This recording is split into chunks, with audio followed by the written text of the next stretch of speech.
नमस्कार दोस्तों, हाल ही में ओडिशा में हुए ट्रेन एक्सीडेंट से भयंकर त्रासदी ने पूरे देशवासियों का दिल दहला दिया है।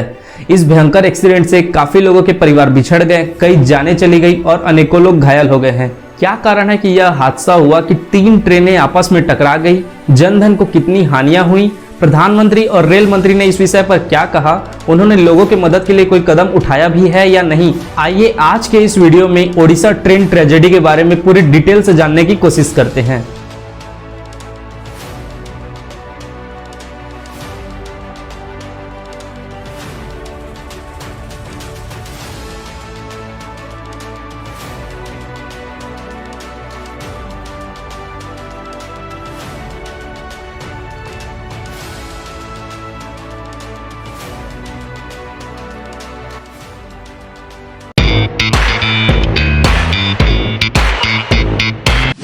ओडिशा के एक स्टेशन बहनागा बाजार, जो कि बालासोर डिस्ट्रिक्ट में डिस्ट्रिक्ट हेडक्वार्टर से करीब 25 किलोमीटर दूर स्थित है, 2 जून 2023 की शाम लगभग 6:55 में यहां एक ऐसा भीषण हादसा होता है कि चारों तरफ अफरा तफरी व चीख पुकार मच जाती है। दरअसल ये स्टेशन 4 लाइन ट्रैक वाली है, जिसमें बीच की 2 लाइन मेन लाइन है, जबकि आजू बाजू के 2 लाइन लूप लाइन है। यहाँ मेन लाइन का मतलब यह होता है कि यह एक सीधी लाइन होती है जिसमें ट्रेन अपने मैक्सिमम स्पीड से आगे बढ़ती है, जबकि लूप लाइन का मतलब होता है कि इसमें ट्रेन को रोकने के लिए मेन लाइन से डाइवर्ट करके लूप लाइन में ले जाया जाता है।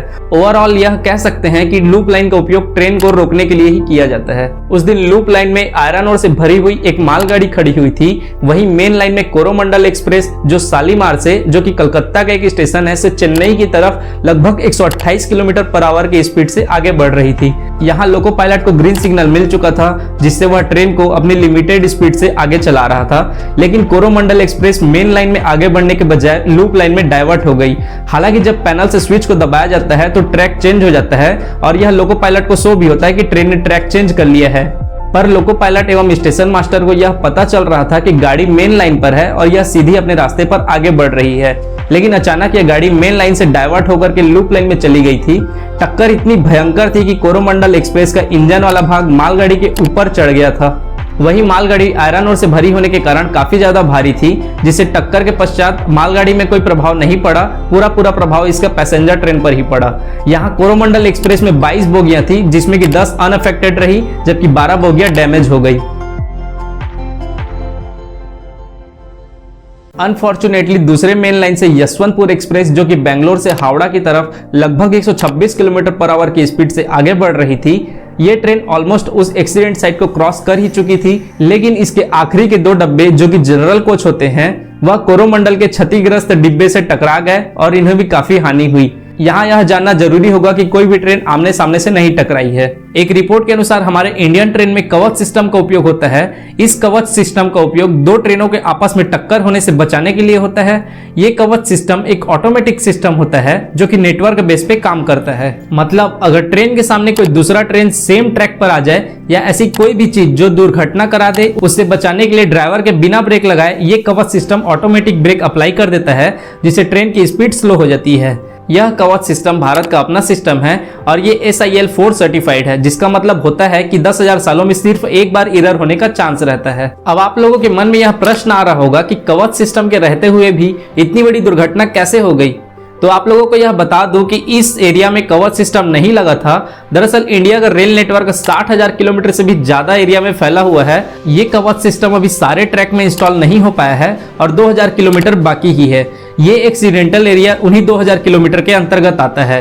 एक रिपोर्ट के अनुसार इस हादसे से लगभग अभी तक 288 लोगों की मौत हो चुकी है और 1000 से ज्यादा लोग घायल हो चुके हैं। एक नजर इतिहास की ओर देखें तो भारत में ऐसे कई ट्रेन हादसे रहे हैं जो कि भारत के लिए एक त्रासदी की जैसी रही है। जैसे कि 6 जून 1981 को बिहार में एक ट्रेन बागमती नदी में गिर गई थी, जिसमें लगभग 750 लोगों की मृत्यु हो गई थी। ये 6 जून 1981 की घटना अभी तक भारत के सबसे बड़ी ट्रेन एक्सीडेंट रही है।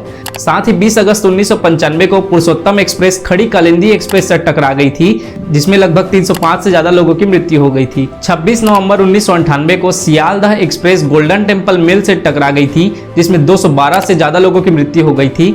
और 2 अगस्त 1999 को ब्रह्मपुत्र मेल गैसल स्टेशन पर अवध असम एक्सप्रेस से टकरा गई थी, जिसमें 282 से ज्यादा लोगों की मौत हो गई थी और 300 से ज्यादा घायल हो गए थे। और अब 2 जून 2023 को इंडिया में पहली बार 3 ट्रेनों का एक्सीडेंट एक साथ हो गया। जैसे ही एक्सीडेंट हुआ उसके 20 मिनट पश्चात ही मेडिकल ट्रेन वहां पर पहुंच गई थी। एक मेडिकल ट्रेन भुवनेश्वर से और दूसरी मेडिकल ट्रेन खड़गपुर से आ गई थी। साथ ही एनडीआरएफ की टीम को बुलाया गया।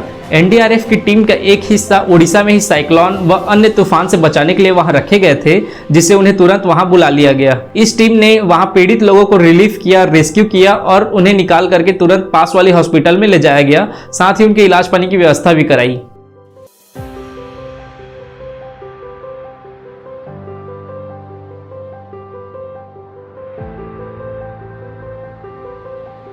साथ ही रेलवे ने अपना हेल्पलाइन नंबर 139 जारी किया है, जिसमें कोई व्यक्ति अगर पीड़ित है तो उनके परिजन वाले इस नंबर पे कॉल करके उनकी सीधी जानकारी ले सकते हैं। रिलीफ और रेस्क्यू के बाद टीम ने रीस्टोरेशन का काम स्टार्ट कर दिया है। रीस्टोरेशन में पटरियां, बिजली तार व बोगियां डैमेज हो गई थी, उन्हें ठीक किया जाएगा। इस हादसे के बाद बालासोर के निजी व्यक्तियों ने भी काफी मदद की है। साथ ही वहां के स्थानीय निवासी, आरएसएस जैसी और अन्य कई कमेटियों ने लंबी लंबी लाइनें लगाकर ब्लड डोनेट किए हैं, ताकि किसी भी पेशेंट्स को ब्लड की कोई कमी ना हो। इस घटना के बाद प्रधानमंत्री जी स्वयं घटना स्थल पर पहुंचकर वहां जानकारी लिए।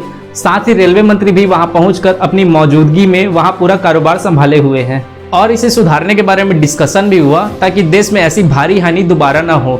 साथ ही रेल मंत्री अश्विनी वैष्णव ने मृतकों के लिए 10-10 लाख रुपए देने की घोषणा की है और घायलों के लिए 2-2 लाख रुपए की। साथ ही प्रधानमंत्री ने भी 2-2 लाख रुपए देने के लिए घोषणा की है।